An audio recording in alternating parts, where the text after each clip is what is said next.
मग मित्रांनो, मी दुपारी एक व्हिडिओ टाकला होता का सध्या सर्वाधिक वर्दळीचा रस्ता महालक्ष्मीला जाण्याचं.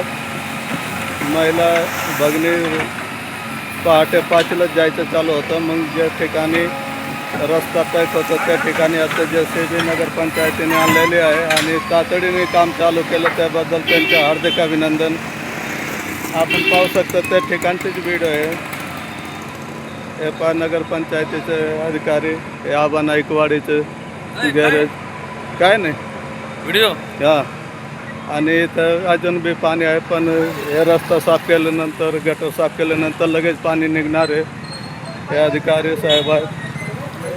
आणि हे रस्ता तुम्ही सांगा, लोक किती जीव मोठेच घेऊन चालू राहिले, पण त्यांनी तातडीने कारवाई केल्याबद्दल त्यांचं हार्दिक अभिनंदन, धन्यवाद. हे पाणी पण दिसत आहे. रात्रीचे 7-7:30 वाजलेलं आहे, पण नगरपंचायतीने तातडीने पावलं उचललेलं आहे, त्याबद्दल त्यांचे हार्दिक अभिनंदन, धन्यवाद.